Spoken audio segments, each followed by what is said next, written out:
I'm sitting here with Chris Huelsbeck.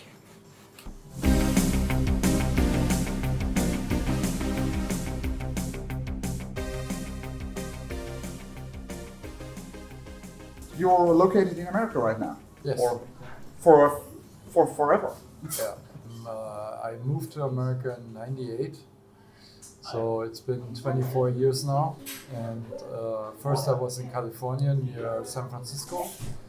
Worked there for a company for 11 years, and then moved around in a motorhome for a few years, traveling the US and seeing places. And now I settled in Arizona with my wife and a cat.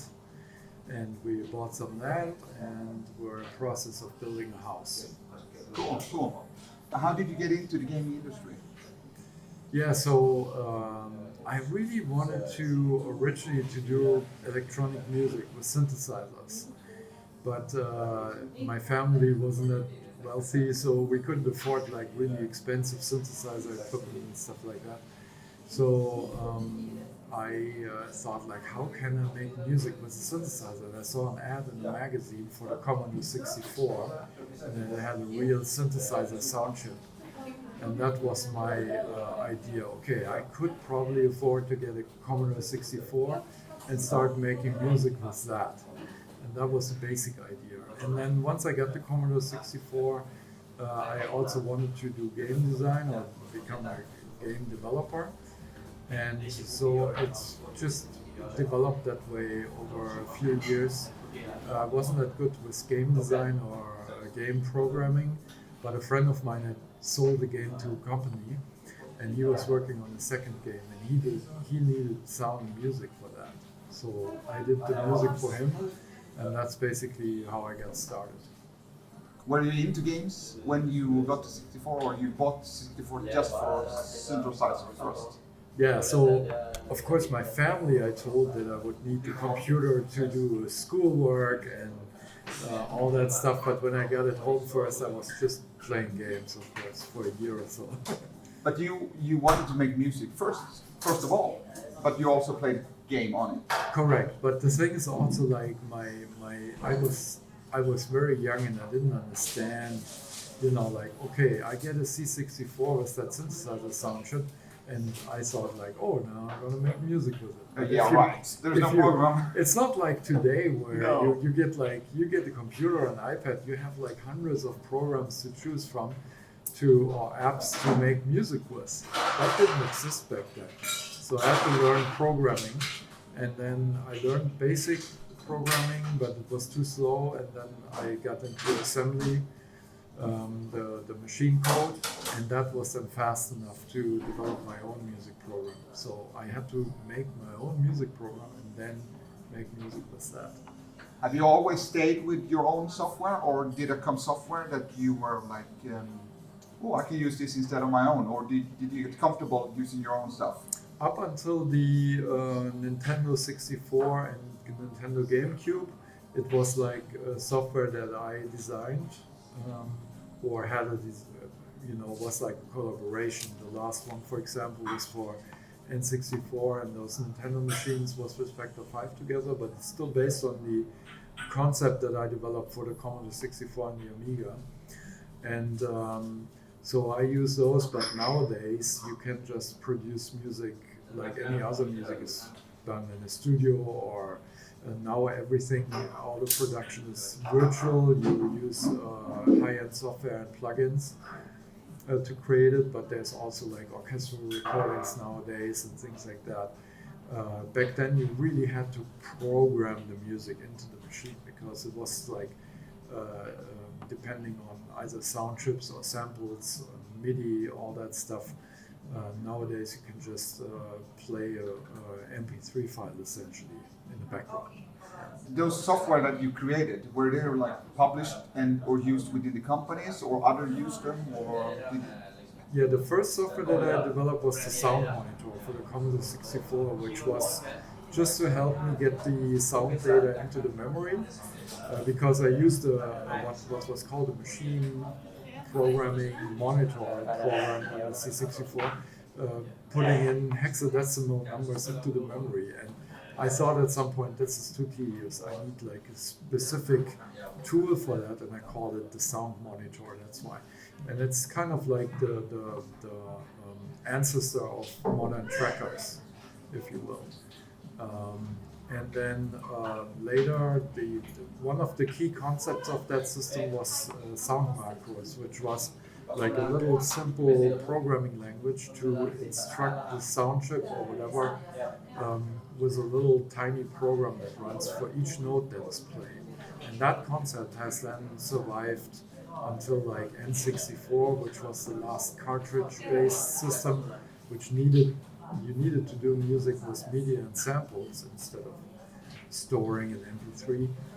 And then later, of course, we have now almost unlimited memory, and it's not a problem. So your DNA of your knowledge has been passed through generations of machines without you being near it. Yeah, some people say like the trackers are inspired by the Soundmonitor ultimately. Yeah, so. And do you feel like that is a great heritage, like you're proud of that? Yes, of course. But back in the day, I didn't think of it that way. You thought of it just as a tool, and you didn't think about it for anybody else. When it started to get used, you were like, "Wow, cool." Yeah, I was just like doing my thing that I needed. So you were not angry or saying, "This is my stuff and you shouldn't use it," or "I want to have some money." In fact, I mean, to be fair, the sound tracker greatly expanded on the ease of inputting the notes and stuff like that. So it evolved. But I've heard a story about Soundtracker that the guy Karsten Obarski, when he did it, he wanted to make a commercial software out of it, but he never got around because it got passed by all the others trying to make copies out of it. Yeah, of course. And he got kind of screwed, you know. That was the times back then, you know, that pirated software was very common. But it's a sad story for him. And then I was referring that to you, like where you were not in the same situation because you were not making it commercial, like he was trying to do. The successor on the Amiga, we actually tried to sell that also in the stores, but I mean, that was so specialized. People were that wasn't a big money maker to begin with. I would have had to go into like a music production software in order to do something, but I was just more into making the game soundtracks. When you were making game music, were you continuing to play, or did you just focus on making music in the future? Like, have you been playing games at the same time, or have you? Yeah, pretty much. I mean, I used to play a lot more than I do these days because it's such a commitment now. I mean, games nowadays are like huge. You have to spend weeks or months on them. I'm more like old school, you know, like arcade games, things like that you can just like pick up and play for a few hours. And then, But the last big game I played was the Portal series. That really that was exactly what I liked about like first person kind of gameplay. Was not too violent, you know. But Valve they're special in their way of making games. It seems like they're making games like from the old days. They're not trying to make a commercial game that has been done over and over again. That's why we probably like Valve and their type of games. Yeah, but that was really that was an experience. I love that.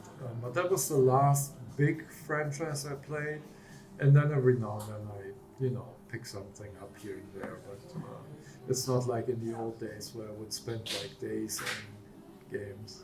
How are you keeping up with the scene of covers and remixes and everything? Are you like following this scene, or are you just knowing that it exists there and you're doing your stuff? I'm not very active there, but of course, like fans always send me like links and say, "Hey, you gotta listen to this. This is a cool remix of your stuff." And then, of course, I listen and I sometimes comment, and even on your stuff, I comment every now and then, "Hey, this is cool."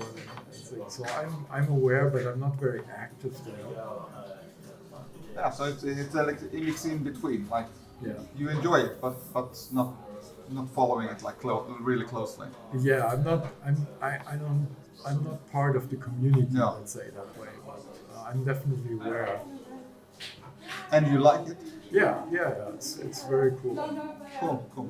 Totally support it. When you compose music nowadays, do you do it on keyboard or do you sit it inside of the DAW or something like that? I use a keyboard to input the notes and everything.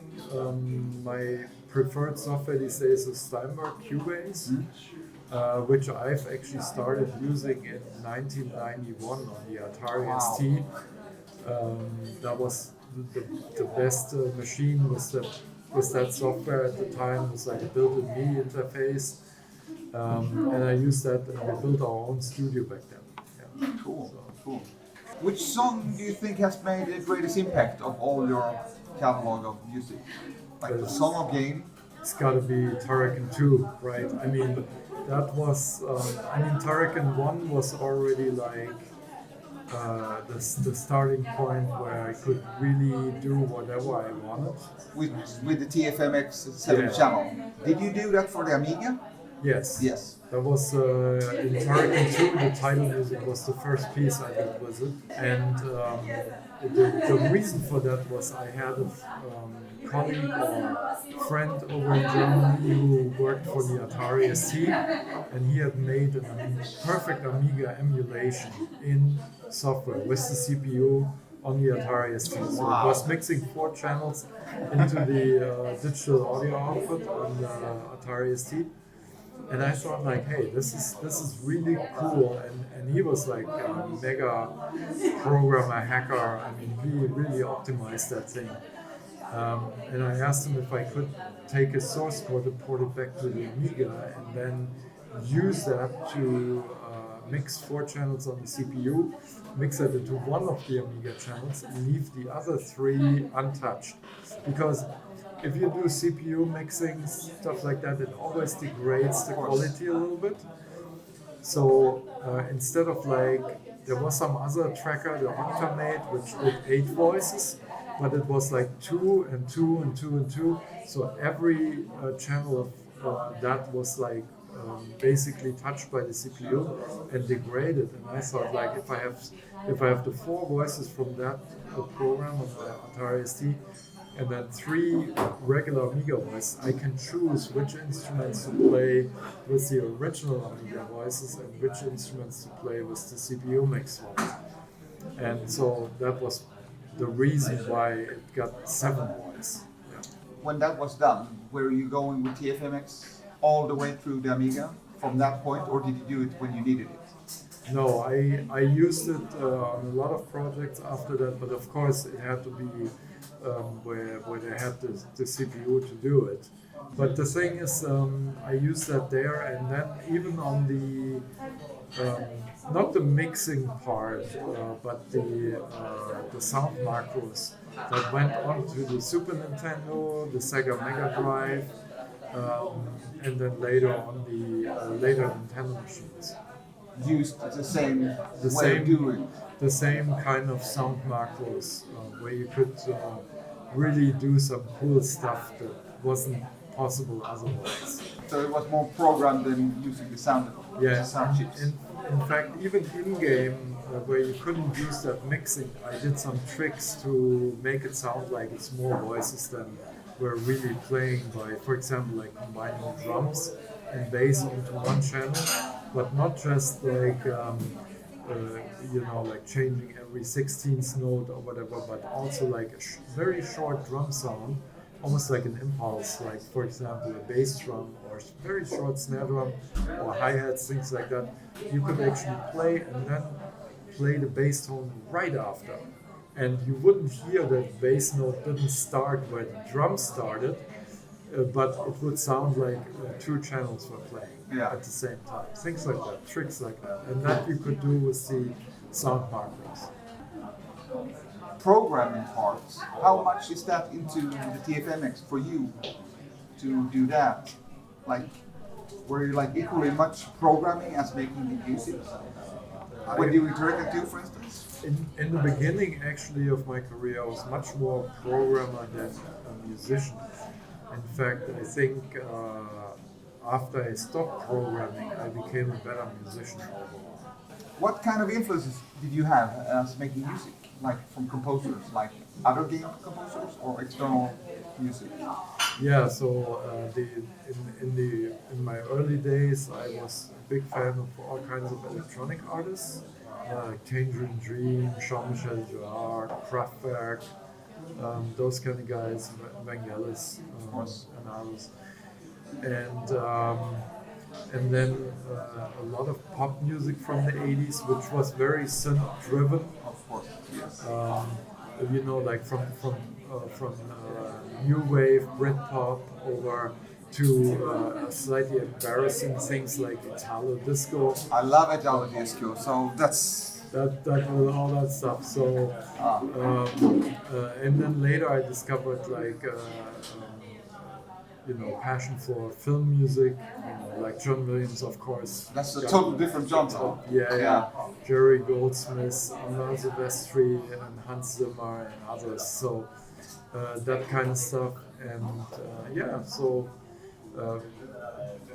pretty broad spectrum of things, but there's also like styles that I never got much into. You know, like to this day I hate opera. I cannot stand that.